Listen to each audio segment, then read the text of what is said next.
Benvenuti! Oggi parliamo di come è nata la scrittura della musica.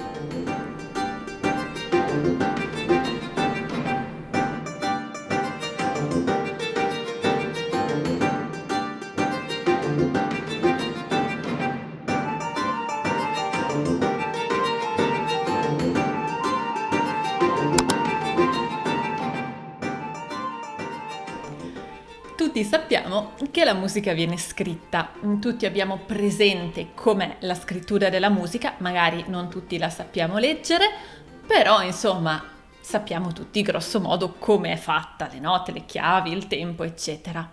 Ma è sempre stato così? Insomma, la scrittura della musica è sempre stata uguale a se stessa, cioè sempre stata uguale a quella che noi conosciamo? E la musica è sempre stata scritta? Se sì, perché, se no, perché? E quindi, com'è la storia della scrittura della musica? Innanzitutto dobbiamo dire che la scrittura della musica è per la musica quello che la scrittura delle parole è per la lingua.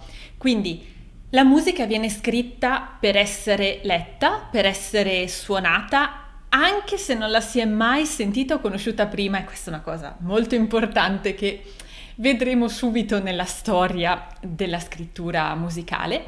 La musica viene scritta per essere tramandata, viene scritta per essere comunicata, insomma ha tutte le funzioni, la scrittura della musica ha tutte le funzioni che ha la scrittura della lingua. Ed esattamente come per la scrittura delle parole, la scrittura della musica non è altro che un canovaccio per l'esecutore, per l'interprete. Infatti, se noi pensiamo per esempio a un testo teatrale di Shakespeare, certo lo possiamo leggere, sicuramente capiamo cosa succede, possiamo anche capire e riconoscere degli artifizi stilistici, di gusto, di resa, ma per vedere, per apprezzare davvero il pezzo di Shakespeare bisognano degli attori che lo mettono in scena, proprio perché gli interpreti hanno studiato per riuscire ad andare oltre il testo scritto. Per la musica è lo stesso. La partitura o spartito, in dipendenza da quello che abbiamo davanti, ci dà il canovaccio, ci dà tantissime informazioni, ma non ci può dare tutto, esattamente come un testo di Shakespeare non ci può dare tutto quello che l'interprete sa tirare fuori. Anche nel caso quindi del testo musicale abbiamo un canovaccio molto preciso che però chiaramente ha bisogno di un interprete per essere apprezzato appieno, proprio perché l'interprete ha studiato appositamente per riuscire a interpretare e quindi per riuscire ad andare fino in fondo al testo scritto. Quello dell'interpretazione è un argomento che io amo tantissimo perché io stessa sono formata interprete in conservatorio. Quello che verrebbe detto, normalmente viene detto il concertista, in realtà è l'interprete. E ho in mente di fare dei video proprio dedicati all'argomento dell'interpretazione, che è molto ampio, molto complesso e secondo me interessantissimo. E già il prossimo video entrerà un po' nel merito dell'interpretazione, ma non in questo video. Quindi in questo video noi non parliamo di interpretazione, ma parliamo proprio della scrittura musicale. Come è nata quindi la scrittura della musica? Che storia ha avuto? Come siamo arrivati ad avere la scrittura che abbiamo oggi? E perché? Cominciamo! E cominciamo da lontano, nel senso che cominciamo dai greci. In realtà forse si potrebbe andare più indietro, però diciamo che parlando della scrittura della musica occidentale, direi che partire dai greci è già più che sufficiente. I greci facevano musica e ne facevano anche tanta. Però ci sono dei però. Innanzitutto dobbiamo tenere presente che per i greci musica non era solo l'arte dei suoni, quindi la musica per loro non era la musica come la intendiamo noi. Infatti la parola musica che deriva da musiche tecnè, significa arte delle muse. E infatti per i greci la musica comprendeva la musica come la intendiamo noi, quindi l'arte dei suoni, ma anche la poesia e anche la danza. E inoltre dobbiamo tenere presente che noi a oggi della musica greca sappiamo poco nulla. Sappiamo poco nulla perché fondamentalmente mancano le fonti. E questo perché noi in realtà abbiamo le fonti dei teorici e dei filosofi, ma non le fonti dei musicisti. E ovviamente c'è un motivo a tutto questo. E il motivo è che per i greci la musica era speculativa e pratica. E certo, è ovvio, sì, ma il problema è che loro scindevano queste due cose, tali per cui ritenevano la musica speculativa la vera musica, cioè qualcosa che valeva la pena che i letterati, che i dottori, che i sapienti vi si dedicassero, e quindi la musica speculativa, la filosofia dell'ethos e quant'altro. E poi c'era la musica pratica, che era una roba di consumo. C'erano i servi che la facevano, e non solo, chiaramente. Era proprio una roba di consumo che per loro valeva, potremmo dire valeva niente, non è che valesse niente, però era proprio un bene di consumo che consumavi, buttavi via, e di conseguenza non ritenevano, per così dire, non la ritenevano valevole di attenzioni particolari. Questo fa sì che noi abbiamo delle fonti, proprio dei filosofi che speculavano sulla musica, ma a livello veramente musicale abbiamo poco nulla. Abbiamo certo delle fonti iconografiche, per cui abbiamo dei mosaici, dei dipinti che raffigurano per esempio degli strumenti musicali, e spesso musicisti nell'atto di suonarli all'interno di contesti, quindi sappiamo anche bene o male in quali contesti poteva essere d'uso trovare musica. Ma sicuramente non erano gli unici contesti, per esempio i banchetti, ma sicuramente non erano gli unici contesti. E tra l'altro in merito un altro problema è il teatro greco. Era musicato oppure no? Ecco, questo noi non lo sappiamo. C'erano dei cori, però teniamo presente che per i greci musica era musica, poesia e danza. Infatti si parla addirittura di coreutica, di coreografia. Quindi insomma, noi per esempio non sappiamo se il teatro greco fosse musicato o no. Probabilmente sì, ma non abbiamo bene idea di come. E quindi insomma ci sono delle grandi barriere del tempo che non ci permettono di farci un'idea sufficientemente chiara di come i greci si rapportavano con la musica e di come i greci facevano musica. Ma quindi cosa c'entrano i greci con la scrittura della musica? Ne avevano una? Parrebbe di sì, ma parrebbe che sia anche, per così dire, piuttosto tarda. Perché in base a ciò che abbiamo, o meglio, in base a ciò che non abbiamo, si potrebbe inferire che almeno fino al IV secolo a.C. i greci non avessero una scrittura della musica. E quindi come facevano a imparare e tramandare la musica? A livello orale. In pratica se la insegnavano l'un l'altro, cioè ti mostro la musica, ti mostro i movimenti sullo strumento, te la faccio sentire, falla anche tu. E quello era il modo primario per far sì che i musici imparassero la musica, che le persone imparassero a suonare, ed era anche il modo principale per tramandarla. A partire da quel periodo, però, si direbbe che anche i greci abbiano sviluppato una scrittura della musica. E lo possiamo dire perché ci sono arrivati dei frammenti.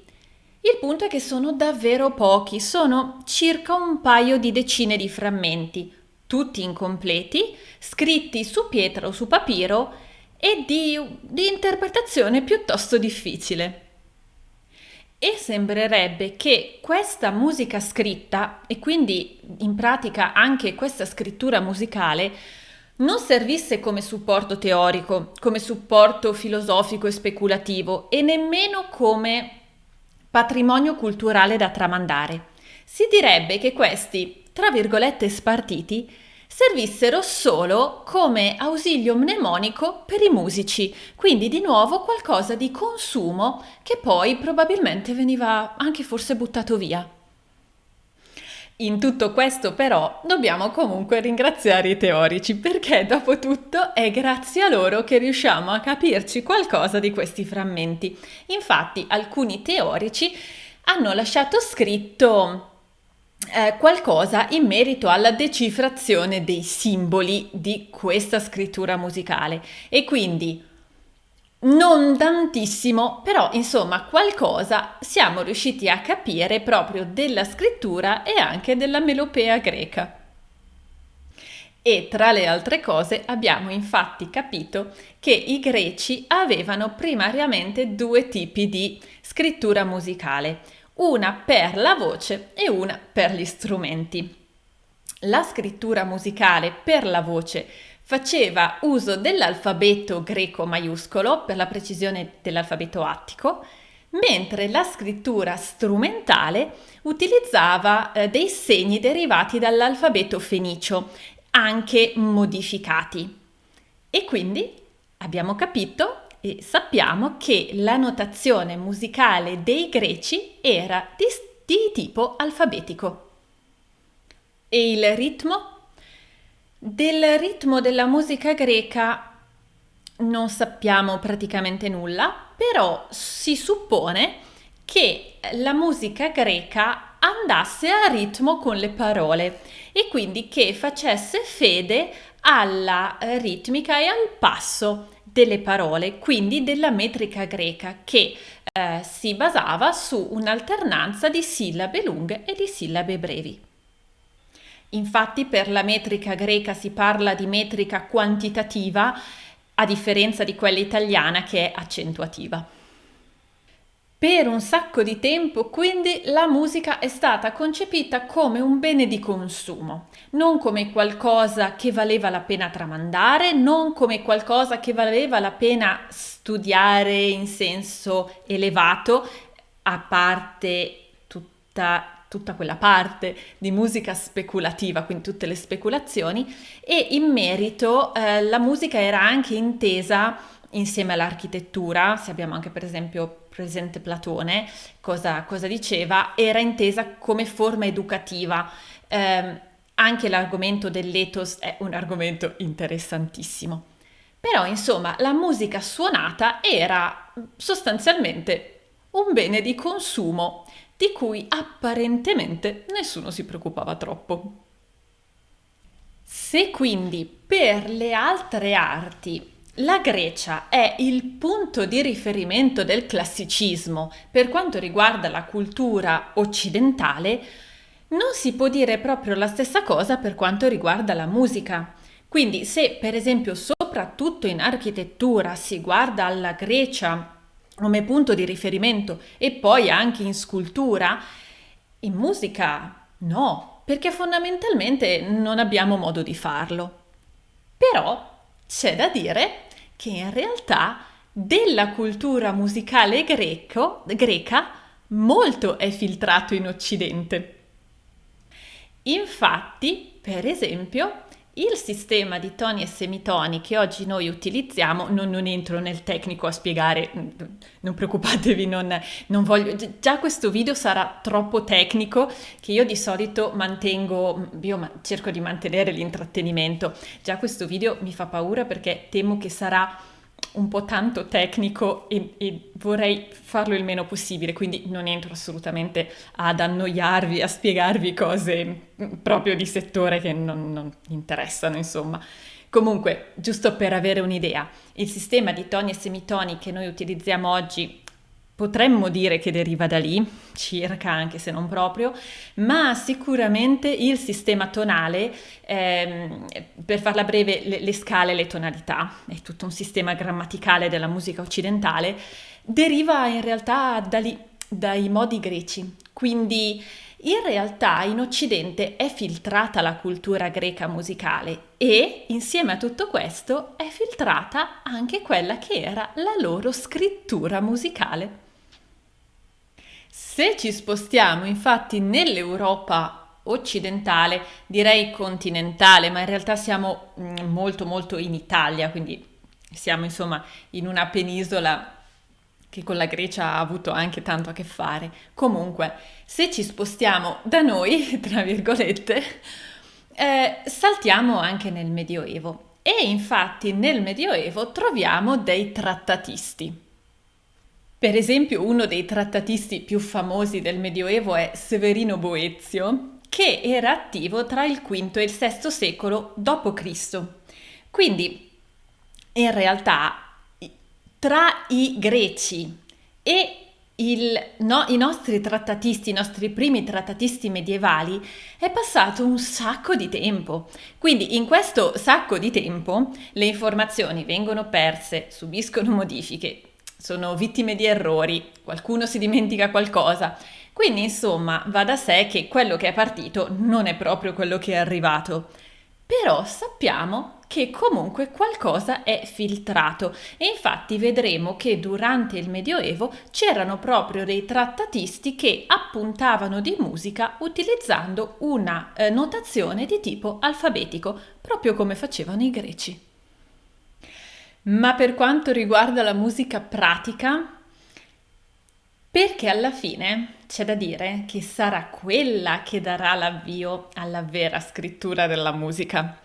Beh, nel Medioevo si faceva un sacco di musica e, senza entrare nei particolari adesso, possiamo dire che era prevalentemente di due tipi, sacra e profana. La musica sacra era esattamente ciò che dice di essere, musica sacra.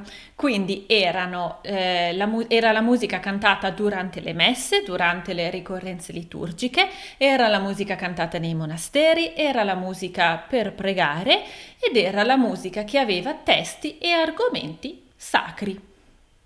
La musica profana invece era la musica non sacra, quindi era la musica di intrattenimento, e quella che veniva cantata per esempio durante i banchetti, quella che veniva proposta alle corti dei signori, quella che veniva proposta durante i giochi e anche quella che serviva per cantare d'amore. La musica profana era prevalentemente monodica, cioè a una voce, e consisteva nel musico che cantava accompagnandosi o anche accompagnato da uno o più strumenti. La musica sacra era invece prevalentemente, anche se non unicamente, corale ed era quella che oggi noi chiamiamo canto gregoriano. Ma come faceva questa gente a imparare la musica e a tramandarla? In pratica, totalmente e unicamente per via orale. In sostanza, questa gente se la insegnava l'un l'altro, proprio come facevano i greci. E se la insegnava l'un l'altro, si fa così, fai questo, senti, fai quest'altro, e di generazione in generazione, di musico prima e musico dopo, di monaco in novizio, la musica passava e veniva tramandata come un insegnamento puramente orale e puramente mnemonico. Il problema era che se la musica profana, dopo tutto, era abbastanza semplice, era monodica, voce strumento, aveva testi piani, testi d'amore, senza particolari ricercatezze, senza particolari fioriture, senza particolari pretese, la musica sacra era tutt'altro. I canti liturgici infatti erano enormemente più lunghi e complessi. Più lunghi, nel senso che proprio un canto liturgico era molto più lungo di una cantata profana. Inoltre, una messa, per esempio, era composta da più canti che andavano ovviamente imparati tutti. Non c'erano solo le messe, c'erano anche le cosiddette sacre rappresentazioni, che erano in sostanza delle sorte di pièce teatrali, un po' cantate, un po' no. E all'interno dei canti liturgici c'erano tantissime fioriture, Non si parla di virtuosismi, perché tecnicamente parlando il virtuosismo è un'altra cosa, però se vogliamo pensarla così possiamo dire che c'erano dei virtuosismi, tanto per capirci. C'erano inoltre i canti liturgici avevano delle strutture complesse, perché potevano essere corali, ma il coro poteva anche avere più voci, oppure potevano avere strutture responsoriali, quindi uno dice e il coro risponde. Quindi, per quanto riguarda la musica sacra, era tutta un'altra storia andarsi a imparare tutta questa roba solo in via mnemonica con il fai così e ripeti. Anche perché bisogna tenere presente che i monaci avevano proprio, in un certo senso, la funzione di cantar messa e non solo messa. Quindi i monaci dovevano letteralmente impararsi un enorme repertorio di quella roba qui e ci mettevano ovviamente un sacco di tempo ed era talmente difficile che a un certo punto, per ovviare alla difficoltà, si è inventato qualcosa che in realtà era tanto difficile, cioè la soluzione non era peggiore del problema, però alla fine era il doppio del problema. Sto parlando infatti di tropi e sequenze. Che cos'era sta roba? Allora, questa roba doveva essere la soluzione a un problema, che come ho detto, alla fine era in pratica il doppione del problema. Perché? Il problema era questo. All'interno dei canti gregoriani c'era un'enormità di fioriture. Le fioriture sono gli abbellimenti. Cosa succedeva? Che se noi guardiamo i testi dei canti gregoriani, alla fine sono testi piuttosto brevi. A volte sono addirittura delle frasi, a volte addirittura delle parole e basta. Per esempio, Alleluia. Ma allora, com'è possibile che Alleluia duri minuti e minuti e minuti di canto? Perché si usava fiorire le vocali. In pratica, per esempio, Alleluia, la A veniva vocalizzata lunghissima, quindi si continuava a fare tutti questi vocalizzi su giù, su giù, su giù, tutte queste fioriture sulla vocale singola. E quindi ovviamente bastavano testi brevi che la musica però era lunghissima. Come penso sia facile da intuire, impararsi a memoria una roba del genere con il maestro che ti dice fai così e tu lo ripeti e te lo devi ricordare il giorno dopo e poi il maestro va avanti un pezzo e ti dice e dopo fa così, te lo fa sentire e te lo devi ricordare, è intuitivo che è un lavoro mostruoso, è difficilissimo. E allora che cosa si era pensato? Troppie sequenze. La soluzione a questo problema erano troppie sequenze, ovvero, ma guarda, visto che ne so, sulla A di Alleluia abbiamo questo vocalizzo enorme e insomma i ragazzi non se lo ricordano, applicaci un testo. Così è chiaro che se tu cambi le parole al cambiare del suono è più facile da ricordare, no? Sì, è vero, però sta di fatto che avevi in pratica il doppio testo, cioè sulla A, per esempio, avevi un ulteriore testo da imparare mentre cantavi il vocalizzo. Poi troppe sequenze si differenziano in base a che cosa andavano ad applicare il testo, però adesso cioè, non ci interessa, quindi troppe sequenze e va bene, cioè la finiamo qua. Però è veramente, secondo me, è molto interessante vedere a che punto queste persone erano arrivate a cercare una soluzione che era difficilissima pure quella, tanto era assurdo il problema. E questo ci dice molto di come veniva tramandata la musica, di come veniva studiata e anche di tutte le difficoltà che comportava. Un problema di questo sistema era quindi chiaramente il doversi imparare tutto questo repertorio in questo modo. In questo caso chiaramente parliamo di monaci perché erano loro a dedicarsi all'apprendimento di questo tipo di repertorio così lungo e così complesso. Certo, anche i musici, i cantori che si dedicavano alla musica profana avevano lo stesso problema, però chiaramente la difficoltà dei brani era molto minore e quindi probabilmente era qualcosa di un pochino meno sentito. Per i monaci invece era un problema molto presente. Un novizio, quando cominciava a dedicarsi all'apprendimento del repertorio, ci poteva mettere decenni e decenni prima di arrivare ad aver appreso tutto il repertorio e per così dire ad averlo fatto suo. Quindi insomma è una vita, è un impegno veramente grosso e come abbiamo visto è un tipo di studio che pone delle difficoltà davvero davvero grandi. Ma questo non era l'unico problema. L'altro problema era: come la tramandi la musica in questo modo? Così. Sì, il problema è che così è il telefono senza fili. Sai come parti, ma non sai come arriverai. Ed è esattamente quello che è capitato. Noi non abbiamo assolutamente idea di come fossero veramente i primissimi canti gregoriani.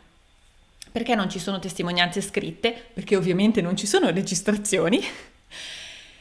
Perché è partito in un modo e chissà com'è che è arrivato. È ovvio, il maestro lo mostra ai novizi, che poi diventano maestri e lo rimostrano ai novizi, che dopo 2 o 3 generazioni chissà quanti cambiamenti, chissà quanti errori, chissà quanto cose dimenticate, modificate, e quindi chiaramente tramandare una cultura in questo modo non la preserva. E questo era l'altro grosso problema della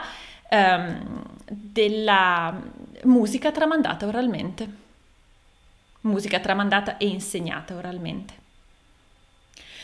Come fare quindi per ovviare a tutti questi problemi? Come fare per far sì che un monaco non ci debba mettere una vita a impararsi un repertorio? Come far sì che si possa tramandare la musica? Come fare sì che una musica possa essere suonata anche da chi non l'ha mai sentita prima, per far sì che non ci voglia sempre qualcuno che ti mostri com'è che fa quella musica lì, col rischio magari di mostrartela anche diversa? Verso la fine del primo millennio, qualcuno cominciò a pensare che in effetti sarebbe stato comodo scriverla la musica. È infatti intorno all'VIII secolo d.C. che risalgono i primi frammenti di notazione più antichi che conosciamo. Uno dei più famosi è quello sul frammento dell'introito ad Televavi. Probabilmente all'inizio si notò solamente quella musica che si eseguiva più di rado e che quindi era più facile da dimenticare, ma poi il sistema era talmente comodo che si cominciò a notare tutto. E da qui comincia la storia della scrittura musicale occidentale. La prima forma di scrittura che ci è pervenuta è quella detta chironomica, da cheir, cioè mano in greco. Probabilmente era derivata dagli accenti tonici acuto e grave delle parole ed era una sorta di stenografia semplicissima che molto probabilmente indicava al monaco che dirigeva i cantori i movimenti della mano che doveva fare, quindi prevalentemente su giù, ascendente discendente. Ed è da questa prima protoscrittura che deriva la primissima scrittura musicale, la cosiddetta scrittura pneumatica diastematica.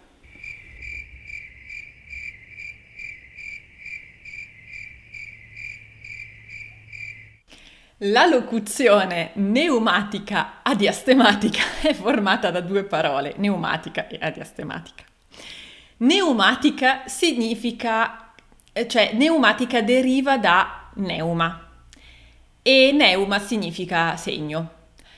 In realtà potrebbe derivare anche dal greco pneuma, quindi potrebbe anche significare soffio, fiato, però segno normalmente viene presa come segno, quindi neuma significa segno o cenno. Adiastematica, dunque, la diastemazia è l'indicazione precisa dell'altezza dei suoni. A diastematico ha l'alfa privativa davanti, quindi significa non diastematico. Quindi A diastematica significa che non indica l'altezza precisa dei suoni. Perciò la scrittura neumatica adiastematica è una scrittura fatta di neumi, quindi di segni, che non indicano l'altezza precisa dei suoni. Era in sostanza una scrittura che non indicava le note, non ti diceva che suono dovevi fare, però ti diceva lì la musica fa più o meno così, tipo va su poi va giù, va più su e poi un po' giù, va giù, cose del genere. Scrittura neumatica diastematica. Questa prima scrittura è anche chiamata dei neumi in campo aperto. Perché in campo aperto? Perché la situazione era questa qua. Siccome fino a questo momento non esisteva una scrittura della musica, quando le persone, in questo caso i monaci, dovevano cantare qualcosa, avevano solamente il testo a parole. Per esempio, dovevano cantare un inno, bene, avevano il testo dell'inno, le parole, ma la musica ovviamente no, perché nessuno l'aveva mai scritta prima, quella si insegnava oralmente. E allora che cosa hanno cominciato a fare i monaci? Prendevano i testi e sopra le parole andavano a segnare questi neumi, quindi facevano questi segni stenografici che per loro volevano dire certe cose. Per esempio, su questa sillaba sali, oppure su quest'altra sali e poi scendi, e così via. In questo modo si otteneva ovviamente si aveva il testo scritto e poi si otteneva questa scrittura di neumi che galleggiava sopra le parole del testo e che quindi non aveva un punto di riferimento particolare su dove essere scritta. Per questa ragione viene anche detta scrittura con i neumi in campo aperto. E qui possiamo vedere qualche esempio.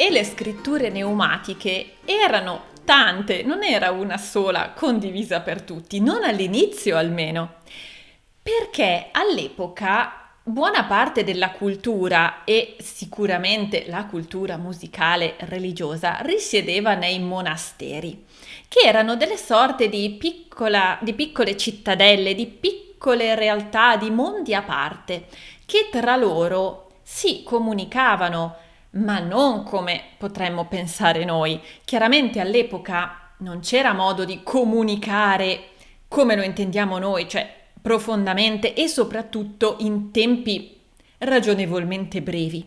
Questo significa che i monasteri alla fine tendevano a svilupparsi come piccoli mondi isolati, non del tutto isolati chiaramente, ma abbastanza isolati.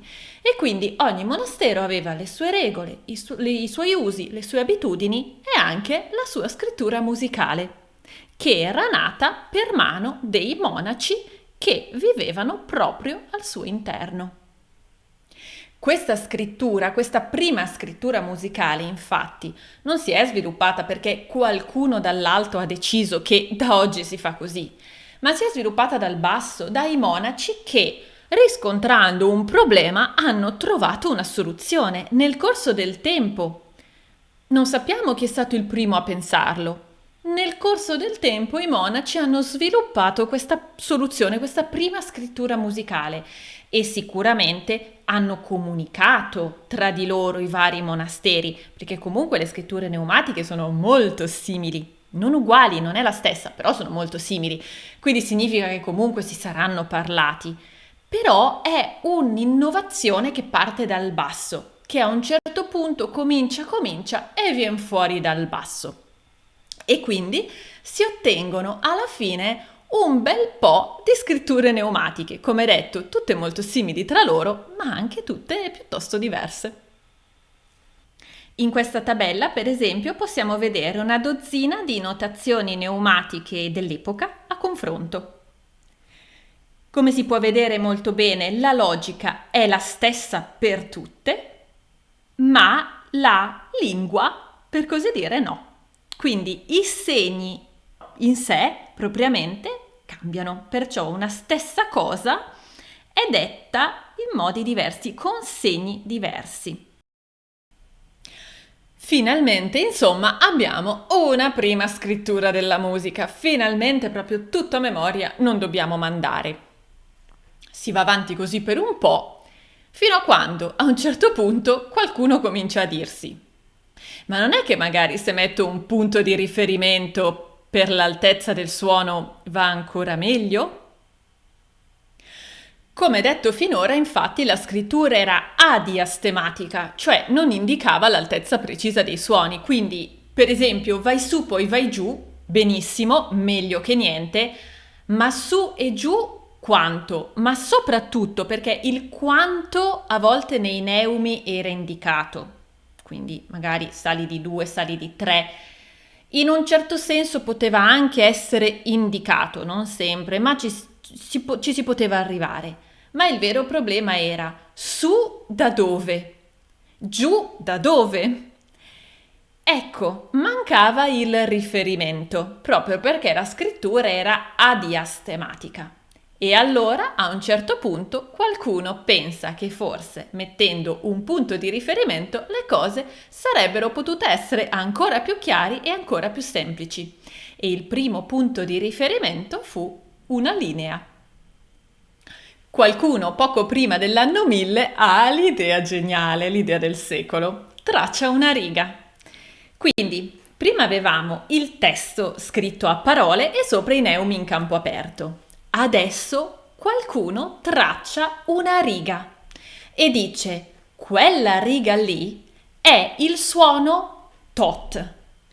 I neumi che tu vai a segnare non sono più in campo aperto adesso, ma sono in riferimento a quella linea lì, che significa quel suono lì. Quindi, per esempio, se io dico che la linea è il suono tot, metto la linea. Se io faccio un neuma che sta uno sotto, linea uno sopra, adesso io ho un riferimento molto chiaro, molto più chiaro di prima. Io so che questa è la linea del suono tot e il mio neuma, cioè quello che io devo fare è un suono sotto, il suono indicato dalla linea è un suono sopra. Adesso sì che cominciamo ad essere più precisi e nasce la diastemazia.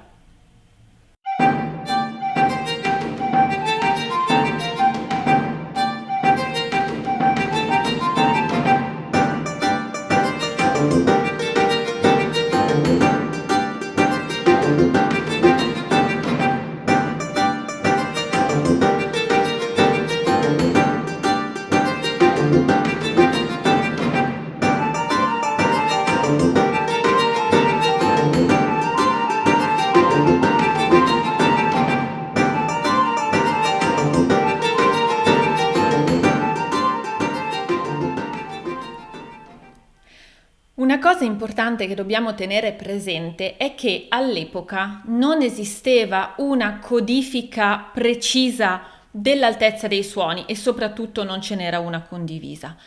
Non c'era il concetto che abbiamo noi che il suono La3 suona così. All'epoca questa cosa non esisteva. Se pensiamo che l'accordo sulle frequenze dei suoni si è ottenuto solamente nel 1939 durante una conferenza internazionale tenutasi a Londra, capiamo insomma che nel Medioevo siamo parecchio distanti da questa data. Infatti è stato nel 1939 in questa occasione che si è stabilito che il La3 è 440 Hz. Il La 3 sarebbe la 3, allora lo si può chiamare La 3 nella, tra virgolette, notazione europea. Per capirci, io sono abituata a usarlo, a usare questo, cioè a chiamarlo La 3, però si può anche chiamare La 4, è la notazione americana scientifica, fa lo stesso. Ad ogni modo, è il La sulla tastiera del pianoforte, è il La che sta sopra il Do centrale. Quindi pigli il Do centrale, il La che sta sopra, perciò verso destra, perché nel pianoforte si sale andando a destra, quel La lì è 440 Hz. Poi se lo misurate nel pianoforte a volte è 442, ma quello è per la brillantezza del suono, in realtà non interessa. Quello lì è 440. Il 440 è il cosiddetto diapason, o meglio, i diapason possono avere qualunque frequenza, però il diapason base, chiamiamolo così, è il 440. Ecco, quella roba lì si è stabilita nel 39 e poi tutto il resto di conseguenza. Perciò è molto nuovo in realtà come accordo, nel senso del mettersi d'accordo sulle frequenze internazionali. Nel Medioevo questa roba non esisteva. Era tutto un più o meno e ogni monastero faceva a sé. Tra l'altro, a volte i monasteri, cioè il monastero, prendeva a riferimento per esempio il suono delle campane o della campana del campanile del proprio monastero. Quindi siamo a questi livelli qua. Però, nonostante tutto, il fatto di avere tracciato una linea e almeno all'interno del proprio monastero o della propria comunità, chiamiamola così, dire quella linea lì è quel suono lì, è un enorme passo avanti, perché senza di quello non esisterebbe la nostra scrittura della musica. E siccome l'idea era così buona, le linee sono aumentate di numero. Infatti all'inizio era una linea che veniva stabilito quella linea lì e quel suono lì. Ma andando avanti le linee sono diventate due ed erano colorate. Infatti all'inizio le linee venivano tracciate a secco sulla pergamena, quindi impresse a pressione. Poi veniva tracciata con l'inchiostro e poi quando le linee divennero due venivano tracciate colorate e le due linee erano una linea gialla che indicava il Do e una linea rossa che indicava il Fa. Siamo quindi in piena diastemazia, cioè una scrittura che indica l'altezza precisa, comunque insomma che indica l'altezza dei suoni. Ma una linea per il Do e una linea per il Fa. Quindi all'epoca esistevano già i nomi delle note? Fino all'anno 1000 circa no, ma teniamo presente che per i trattatisti almeno era filtrata la scrittura alfabetica dei greci, almeno un pochino. Tra l'altro, una piccola curiosità, noi oggi diciamo la gamma dei suoni. Perché gamma? Perché nel X secolo Odone da Cluny, che è stato un altro grandissimo trattatista dell'epoca, aveva fatto tutti dei magheggi con le note, con le lettere dell'alfabeto greco. Aveva preso il sistema perfetto dei greci, aveva messo tutto in fila e gli aveva preposto la lettera greca gamma. Ecco, da quel momento la gamma è diventata la gamma dei suoni, quindi gamma indica una sequenza. Non propriamente una scala perché, di nuovo, il concetto di scala e tonalità è qualcosa di molto specifico e molto tecnico, però insomma una sussequenza di suoni e non solo, cioè un susseguirsi di cose normalmente viene detta gamma, ecco, deriva da lì. Ma a parte questo, un altro grande ma è che fino all'anno 1000 circa, no, le note non avevano un nome, ma attorno all'anno 1000 arriva Guido d'Arezzo. Guido d'Arezzo era un monaco che visse intorno all'anno 1000 e fu uno dei più grandi didatti del suo tempo. E Guido d'Arezzo riprese la gamma dei suoni di Oddone e ci lavorò su.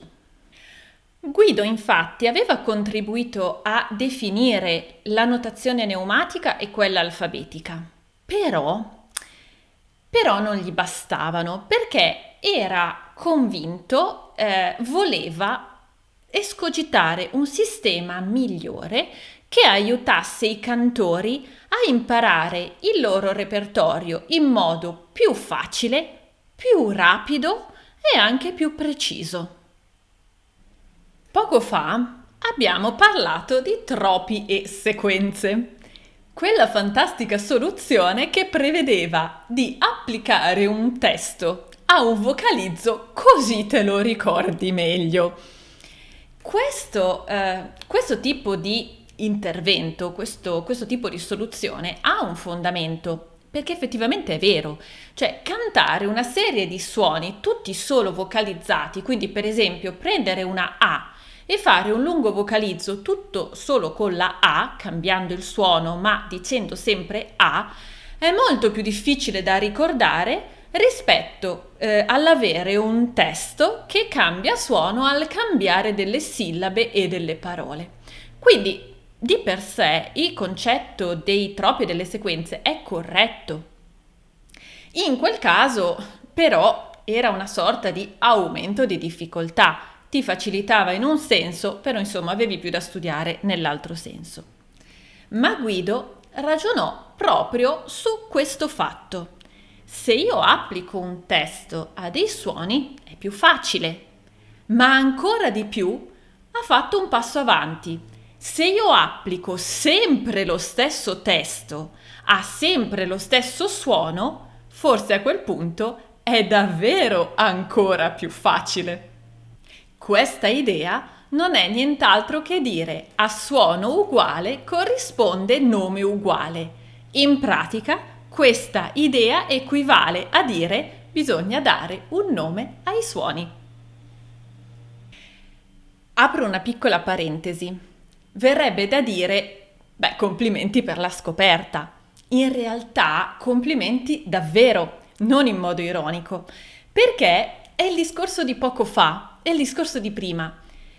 Non c'erano dei suoni precisi, quindi non era così immediato dire a suono uguale corrisponde nome uguale, proprio perché era tutto un più o meno, la musica fa più o meno così, quella canzone fa più o meno così, ed erano millenni che si andava avanti in questo modo. Quindi non c'era il concetto di fissare un suono.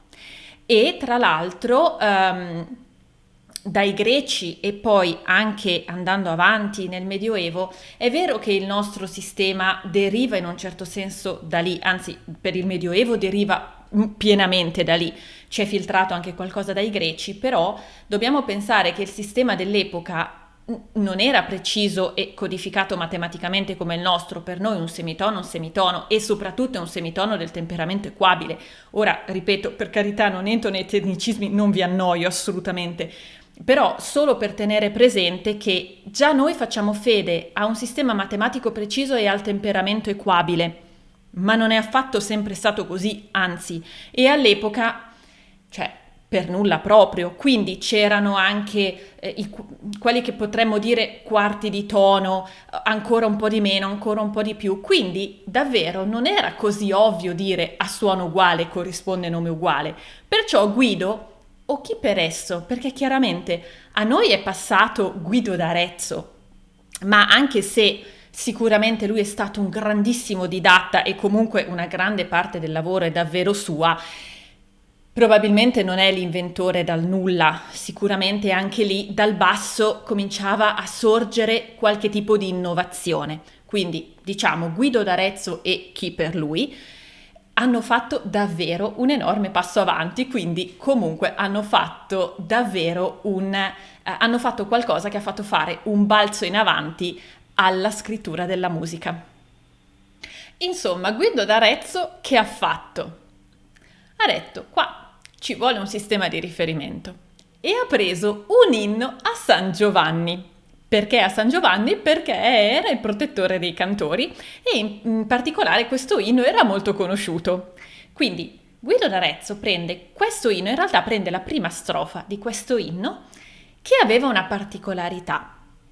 Ogni emisticchio partiva su una nota diversa e in una scaletta. Quindi una, poi dopo c'era quella sopra, poi dopo un po' più sopra, poi dopo e così. Ed erano 6 emistichi. E l'inno, o meglio la prima strofa dell'inno, era questa. Ut queant laxis resonare fibris, mira gestorum famuli tuorum, solve polluti labi reatum sancte Johannes. E si può vedere in questo testo che la sillaba iniziale di ogni emisticchio è ut, poi re, poi mi, fa, sol e la. Sono 6 dei 7 nomi delle nostre note. Infatti questi 6 nomi, ut, re, mi, fa, sol, la, sono il cosiddetto esaccordo guidoniano. Erano nati i nomi delle note. Ne manca uno e uno un po' diverso. Manca il si. Il si arriverà intorno al 400 e deriva dalle iniziali di Sancte Johannes, SI, che sarebbe poi San Giovanni, SI. Mentre ut, dunque in alcune parti dell'Europa si dice ancora ut, re, mi, fa, sol, la, si, mentre in altre parti, tra cui in Italia per l'appunto, si dice do, re, mi, fa, sol, la, si. Perché l'ut è diventato do e quando? E questo è un piccolo mistero.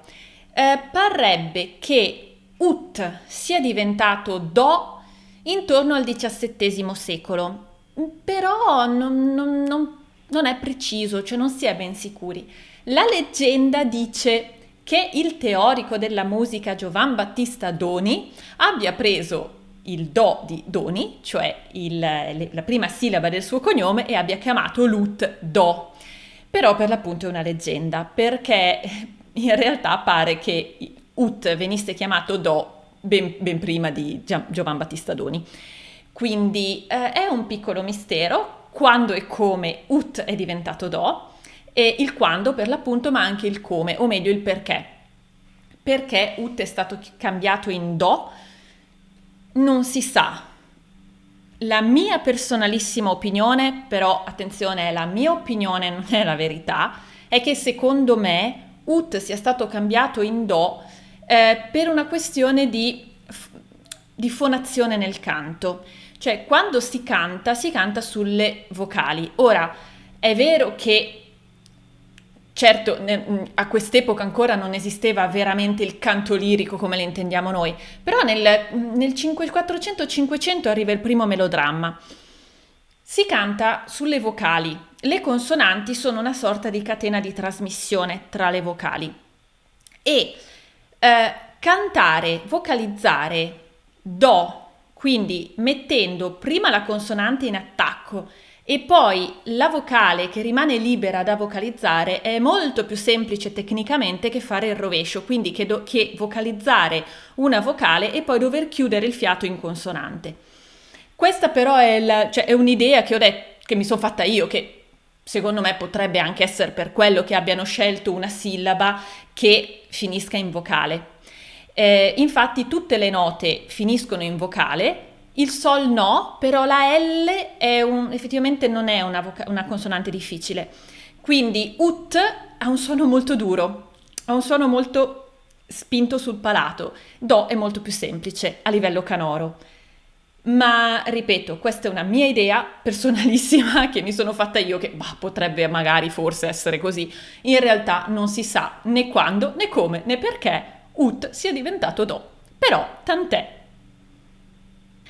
Ma insomma, tornando a Guido, questa è stata una vera rivoluzione, perché quest'idea di dare a quei suoni lì, in scala, i nomi e a suono uguale corrisponde nome uguale, ha facilitato enormemente i cantori nell'imparare il repertorio. Perché? Perché hanno iniziato a fare quello che si fa sempre quando si studia un brano da cantare, cioè prima lo studi chiamando le note, fine, non ce lo metti il testo. Cioè, prima te ti studi le note e le chiami col nome delle note. Poi non è l'unico modo di studiare, però diciamo almeno in lettura i suoni li chiami col loro nome. E dopo penserai dopo metti a posto la tecnica, metti a posto tutto e poi pensi anche al testo, che poi c'è una tecnica tutta sua perché devi cambiare le vocali. Però il punto è che i cantori adesso avevano dei riferimenti, un enorme riferimento. A suono uguale corrispondeva a nome uguale e quindi loro chiamavano il suono con il nome e questo a livello mnemonico era fantastico. In realtà non è tutto proprio così semplice. Io chiaramente, ripeto, questo video purtroppo è un po' tecnico, io mi scuso, spero che piaccia lo stesso. Devo fare una piccola precisazione. In realtà il sistema di Guido d'Arezzo non era sempre necessariamente stesso suono, stesso nome, perché siamo nell'ambito della cosiddetta solmizazione, che in un certo senso potremmo dire che è l'antenato del solfeggio, circa. Nella solmizazione Guido aveva ideato un metodo sempre nell'ottica di facilitare i cantori, ovvero nell'esaccordo guidoniano Do, Re, Mi, Fa, Sol, La sono tutti toni tranne uno che è un semitono ed è quello che sta tra il Mi e il Fa. A tutt'oggi, anche se guardate nel nostro sistema, quindi pigliate un pianoforte, tra il Mi e il Fa c'è un semitono. Noi abbiamo un semitono anche tra il Si e il Do, ma all'epoca la nota Si non esisteva, quindi nell'esaccordo guidoniano l'unico semitono era quello tra Mi e Fa. Quindi che cosa ha detto Guido? Per facilitare l'intonazione del semitono, ogni volta che c'è un semitono nella musica voi cantate Mi, Fa. Questa roba si chiamava mutazione. Poi era anche più complesso di così, però tanto per capirci. Questo significa che ovviamente se tu applichi una mutazione, cioè sposti l'esaccordo, dopo non è che a suono uguale corrisponde nome uguale. Però la base di partenza era quella e poi si facevano le mutazioni e dopo c'erano le varie regole. Sta di fatto che con questo sistema i cantori si sono trovati enormemente facilitati rispetto a prima dove non c'era regola, non c'era riferimento, non c'era nulla, c'era solo il vai con Dio e impara, vai, prima o poi te lo ricorderai. Adesso i monaci, i cantori, comunque la gente aveva a disposizione un sistema codificato che funzionava. E tra l'altro Guido e poi i didatti successivi, sempre per facilitare i cantori, avevano ideato un sistemino che era la cosiddetta mano guidoniana, che si trova indicata anche su trattati.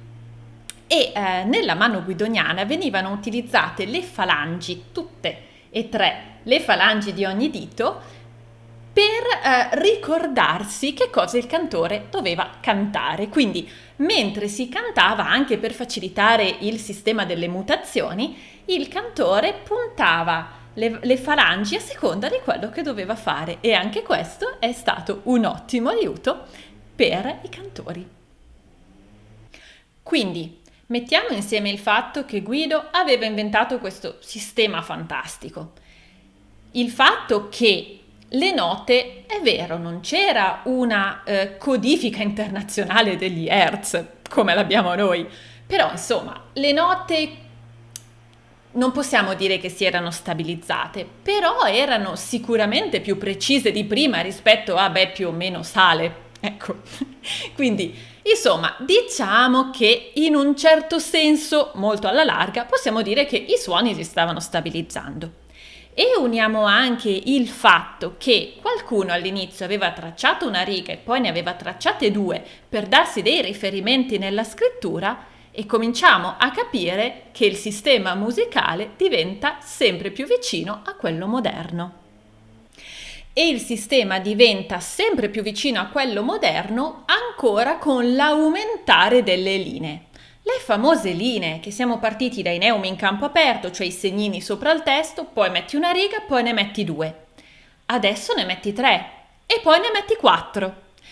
Il perché è intuitivo. Sono arrivati i nomi delle note, i suoni cominciano a stabilizzarsi, è più chiaro il riferimento per le altezze.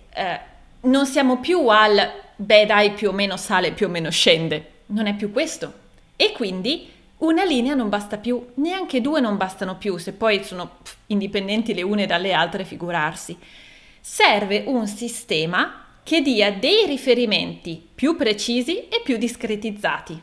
E si arriva infatti alle 4 linee, cioè al tetragramma. Adesso però c'è un altro problema. Se prima avevamo una riga e ti dicevo che quella riga lì e quel suono lì, tutto a posto. Ma adesso sono 4. Quindi che si fa? Bisogna stabilire chi è cosa. Ma forse un sistema fisso non è così comodo. Le spiegazioni sono un pochino tecniche, quindi le lasciamo da parte perché magari possono annoiare. Diciamo che non è troppo comodo. Quindi che si fa? Bisogna indicare quale linea è che cosa, perché se no io mi dai un tetragramma vuoto, come lo leggo? Non lo leggo, ok? Quindi che fai? Colori le linee? Perché all'inizio ci ricordiamo che quando si tracciavano due linee erano colorate, una gialla e una rossa. Adesso che fai le colori, sì, è una soluzione, è anche stato fatto, però alla fine in realtà è molto più comodo mettere a capo del tetragramma un simbolo che ti dica come leggere, una vera e propria chiave di lettura. Ed è così che nascono le chiavi musicali, che erano 3 e sono 3 ancora oggi, di Sol, di Fa e di Do. E le 3 chiavi, con la forma con cui le conosciamo oggi, sono l'evoluzione delle lettere che corrispondevano alle note. Ci ricordiamo che nei trattati la notazione era alfabetica, quindi la G per il Sol, la F per il Fa e la C per il Do. L'evoluzione grafica della scrittura di queste lettere poste a caporigo è diventata nel corso del tempo la grafica delle 3 chiavi come le conosciamo e le usiamo ancora oggi. Abbiamo quindi il tetragramma, abbiamo le chiavi. Che si fa con i neumi? Ma ovvio, li scrivi nel tetragramma. A questo punto infatti non esistono le note ancora come le conosciamo noi, quindi la testa, la gamba, le foglie, no, non esistono, ma ci sono i neumi, cioè i segnini di un po' di tempo fa, quelli che prima galleggiavano sopra i testi, poi sulle righe, poi su una riga, poi su 2, poi su 3, poi su 4, sono sempre loro, ma chiaramente adesso non galleggiando più sopra il testo, ma dovendo sistemarsi all'interno di un tetragramma, devono diventare molto più precisi e infatti assumono una forma quadrata. Siamo in presenza della notazione quadrata.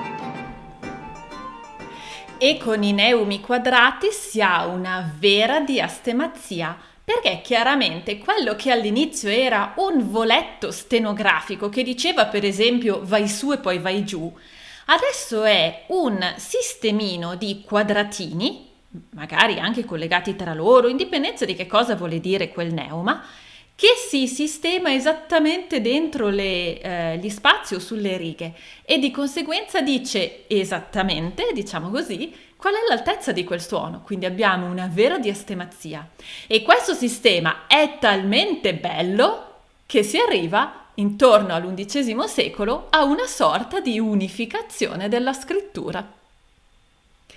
E nel 400 il tetragramma diventa pentagramma, cioè le righe da 4 diventano 5.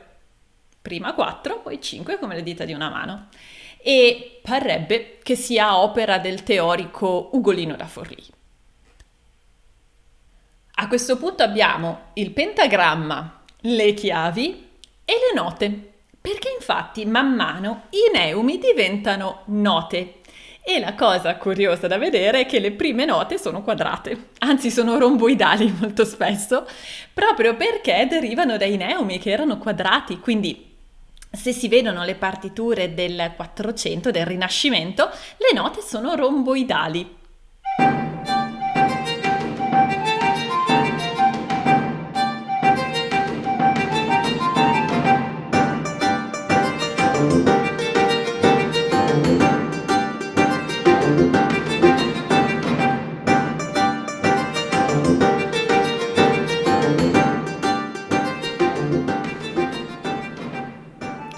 E le note diventano note per l'appunto perché sono un po' più precise dei neumi. Il neuma comunque, essendo per la sua stessa natura, per come è nato, indica un andamento, ma ora la diastemazia è sempre maggiore, sempre più presente e quindi si sente l'esigenza di passare dai neumi a un segno ancora più preciso, cioè quella nota lì è proprio quel suono lì.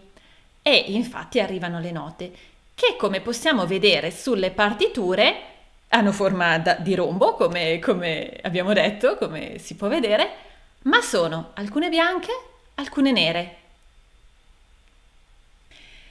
Il colore delle note, l'essere bianche o nere, l'essere piene o vuote, indica la loro durata.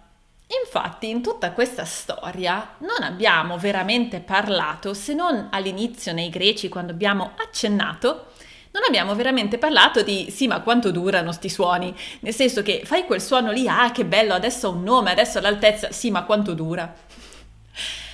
Ecco, questo è una cosa che ha avuto una sorta di evoluzione parallela. Per un lunghissimo periodo, infatti, già fin dai greci e poi per tutto il Medioevo, la durata dei suoni dipendeva dalla durata delle parole, quindi vediamo anche come c'è questo concetto fortissimo di musica legata alla parola, che poi la domanda è sì, ma se la suono, normalmente la canti anche, quindi all'epoca era così, non... C'erano chiaramente, ovviamente c'erano gli strumenti musicali, ovviamente si faceva musica, ma c'era molto questo concetto dell'andare con le parole. Quindi se noi prendiamo per esempio il canto gregoriano, che è quel tipo di musica che ha dato il via a tutta questa storia che ci ha portati sino a qui, il canto gregoriano è un canto per l'appunto e che tempo ha, che ritmo ha, che durate ha, tendenzialmente quelle del testo. Il punto è però che più la scrittura diventa precisa, più la musica diventa precisa, più la musica acquista dignità e quindi non puoi lasciare qualcosa al caso.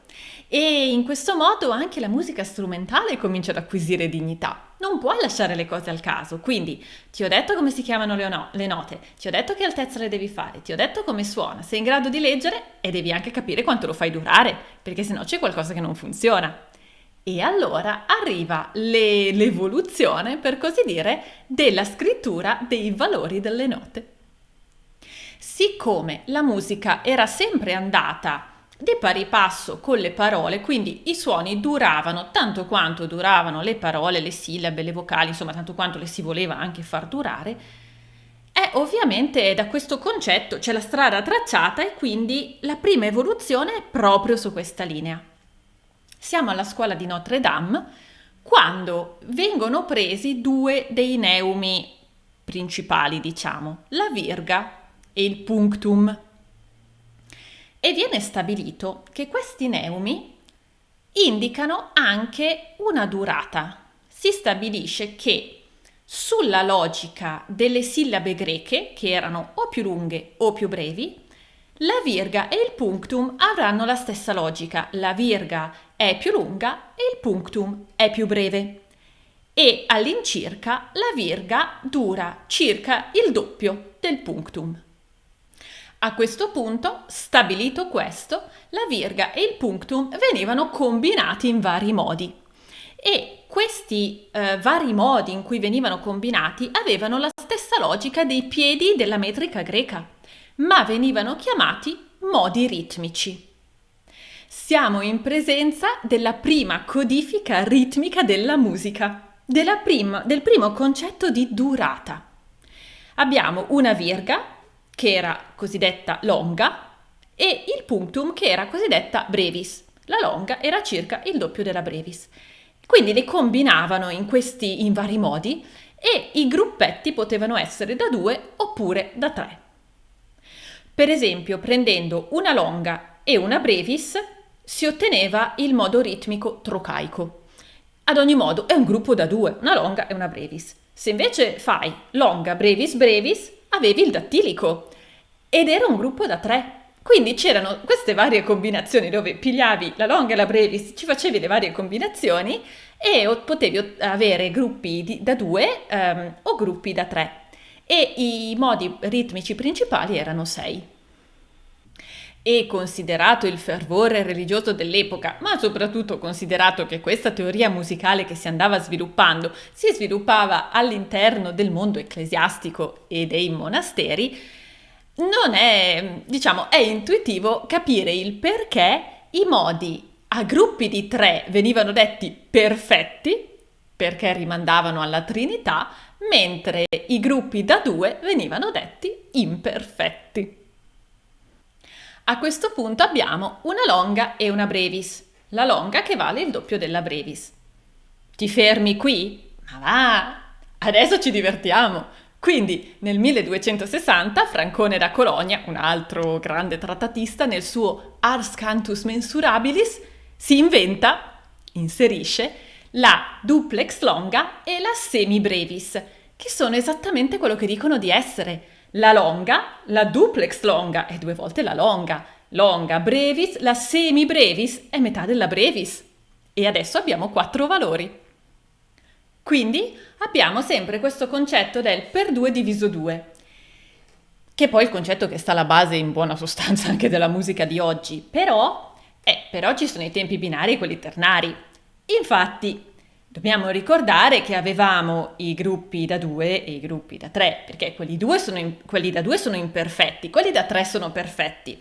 Quindi che succede? Succede che, per esempio, una duplex longa, se vale 2 longhe è imperfetta, se vale 3 longhe è perfetta. La longa, se contiene 2 brevis, è imperfetta, se contiene 3 brevis è perfetta, e così via anche sulla semi brevis.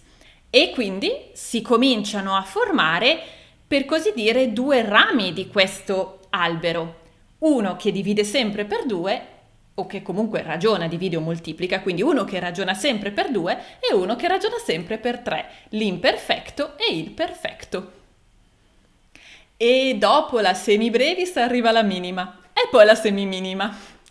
Nel 300 in Italia le figure della notazione erano 6. La duplex longa, che veniva chiamata adesso maxima, perché non è affatto detto che fosse duplex, quindi la maxima, la longa, la brevis, la semibrevis, la minima e la semiminima, che hanno dei nomi molto simili ai nomi dei valori delle note odierne, che nessun musicista usa. Come musicista, minima, semiminima, croma, non le usi praticamente mai. Cioè usi il valore tipo un quarto, non dici una semiminima, dici un quarto. Cioè, qual è quel direttore che ti dice lei è fuori di una semiminima? Cioè lei è fuori di un quarto e poi ti insulta. Insomma, comunque non è difficile capire che da queste divisioni per 2 oppure per 3 derivano i tempi binari e ternari che abbiamo a tutt'oggi, che poi va bene, per noi possono essere semplici o composti, ma ok. Comunque sia, insomma, i nostri tempi binari e ternari derivano proprio da qui.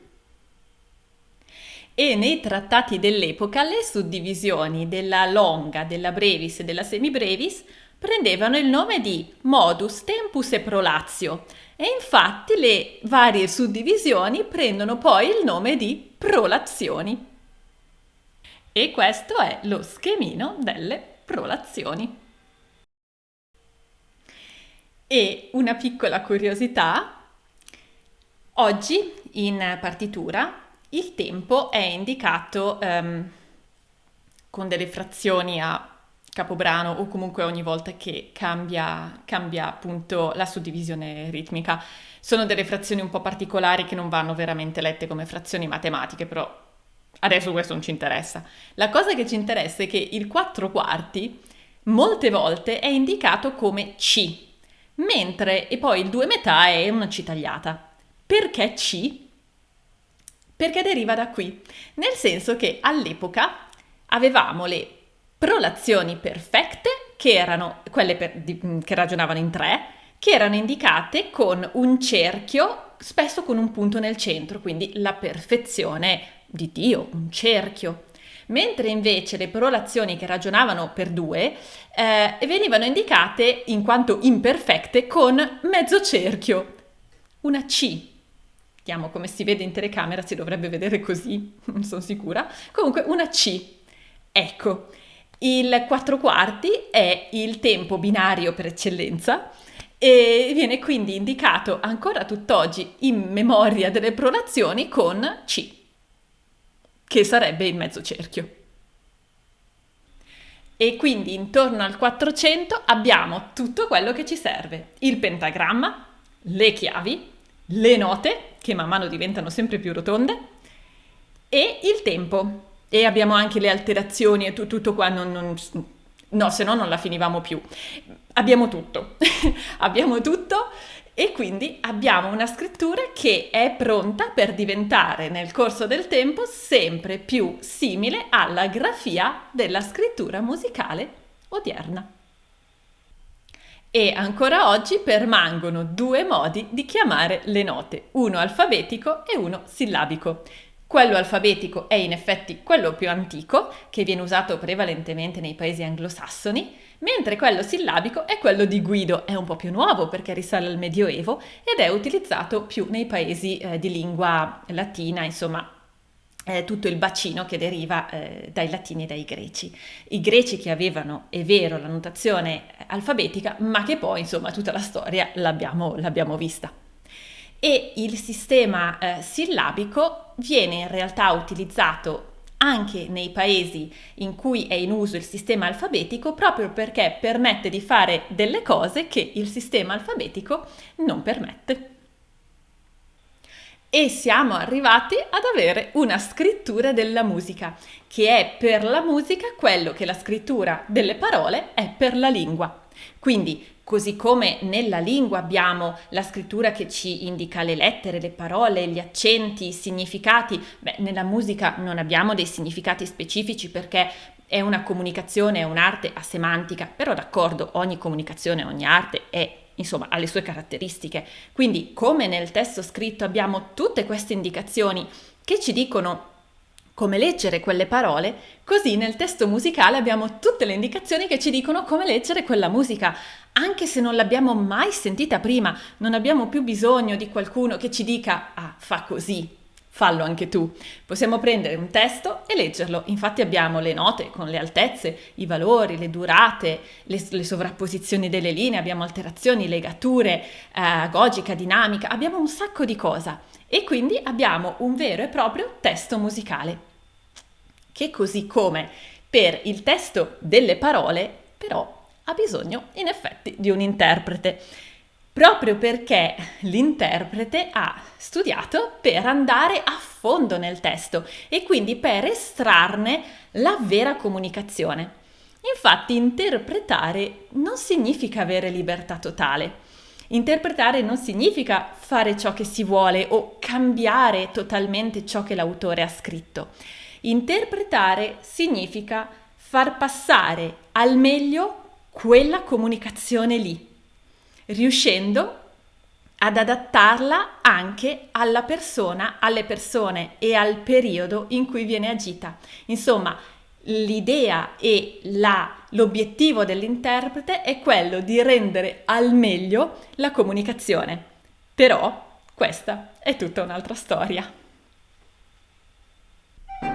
Io vi ringrazio tantissimo di aver seguito questo video e di essere arrivati fin qui, perché se siete arrivati fin qui, complimenti! È un un video veramente tecnico. Io spero che vi sia piaciuto lo stesso.